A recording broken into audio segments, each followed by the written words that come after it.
बाहर से देखने में समुद्र कितना शांत और सुंदर दिखता है, और अंदर बहुत सारे रहस्यों को अपने अंदर समेटे हुए यह समुद्र अपनी गहराई में भिन्न भिन्न लाइफ साइकिल समेटे हुए है। इसका आइडिया हम समुद्र के भिन्न भिन्न जोन के बारे में जानकर ही लगा सकते हैं।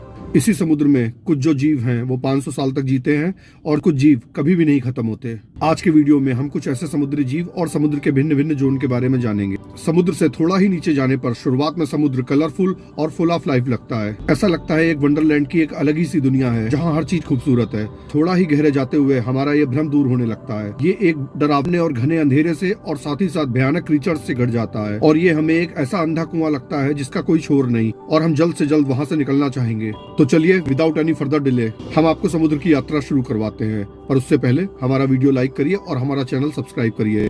जैसे जैसे हम समुद्र में गहरे जाते हैं वैसे वैसे सनलाइट कम, प्रेशर ज्यादा और टेम्परेचर में अंतर आने लगता है।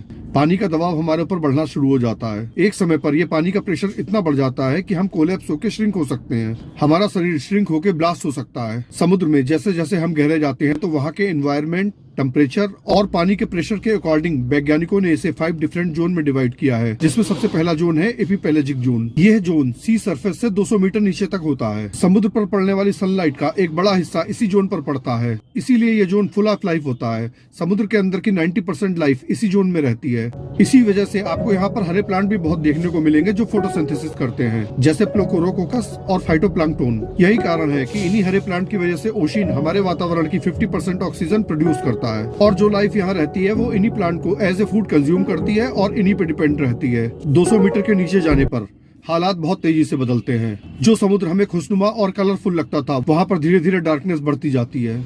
अब उस जोन की शुरुआत होती है जहाँ लाइट काफी कम मात्रा में पहुँचती है। इसी वजह से इस जोन को मीजो पेलाजिक जोन कहते हैं। इसका दूसरा नाम ट्वाइलाइट जोन है। यहाँ का जो टेम्परेचर है वो 4 डिग्री सेल्सियस होता है और जो प्रेशर है वो 100 ATM होता है। समुद्र का ये जोन 200 से 1000 मीटर तक वर्टिकल लेंथ में फैला हुआ होता है। क्योंकि यहाँ पर सनलाइट कम होती है इसलिए पेड़ पौधे भी नहीं पाए जाते हैं और फोटोसिंथेसिस भी नहीं होता है। क्योंकि यहाँ पर प्लांट्स नहीं होते हैं तो जो फूड की रिक्वायरमेंट होती है वो यहाँ के कार्निवोरस क्रीचर्स एक दूसरे को खाकर पूरा करते हैं। इसके बाद 1000 मीटर से 4000 मीटर तक फैला हुआ जोन, जिसका नाम बैथीपेलाजिक जोन है, वो आता है। ये जो जोन है वो 1000 से 4000 मीटर तक वर्टिकल लेंथ में फैला हुआ जोन होता है, और यहाँ पर जो टेम्परेचर होता है वो 0 डिग्री सेल्सियस होता है, और जो प्रेशर होता है वो 100 से 400 ATM होता है। और इसी वजह से यहाँ पर ह्यूमन का सर्वाइव करना किसी भी तरह से पॉसिबल नहीं, क्योंकि यहाँ पर गहन अंधकार होता है, इसलिए ये जोन पूरी तरह से अंधेरे में रहता है। यहाँ पर सूरज की एक भी किरण नहीं पहुँचती। समुद्र के इसी हिस्से में बेहद खतरनाक और काफी बड़े जीव रहते हैं। इनमें से कुछ जीव तो खुद ही सेल्फ लाइट प्रोड्यूस करते हैं और उसी लाइट के सहारे ये अपना जीवन यापन करते हैं। इसके बाद जो चौथा जोन आता है उसे एबिसोपेलाजिक जोन कहा जाता है। यहाँ पर जो वाटर प्रेशर होता है वो 200 से 600 ATM होता है, और इस जोन की जो लेंथ होती है वो 4000 मीटर से 6000 मीटर तक होती है। हमारे ब्रह्मांड में पाए जाने वाले समुद्रों में 83% जो समुद्र हैं उनकी गहराई बस 6000 फीट तक ही होती है,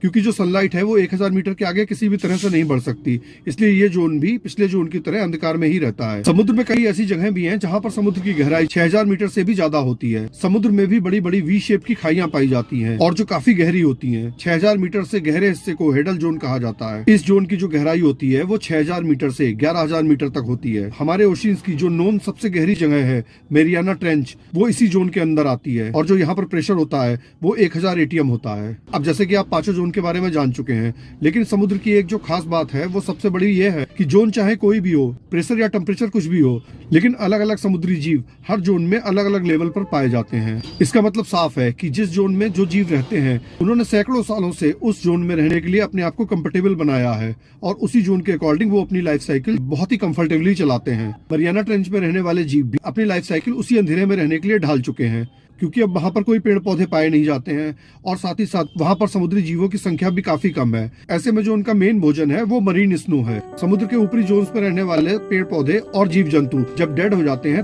तो वो छोटे छोटे डेड ऑर्गेनिक मटेरियल में टूटकर समुद्र की सतह पर उतरने लगते हैं। ये मरे हुए ऑर्गेनिज्म पानी में हफ्तों तैरते रहते हैं और धीरे धीरे करते हुए ये समुद्र की सतह पर आकर लग जाते हैं। इस फेनोमिना को मेरीन स्नो कहते हैं। इसमें सारे समुद्र में रहने वाले जीव जंतुओं द्वारा उत्सर्जित पदार्थ भी होते हैं, जिसमें इनके मलमूत्र भी शामिल हैं। मरियाना ट्रेंच में रहने वाले समुद्री जीवों का मुख्य भोजन यही मरीन स्नो है। मरीन स्नो की वजह से ही वो इतने गहरे में रहने के लिए कंफर्टेबल हैं।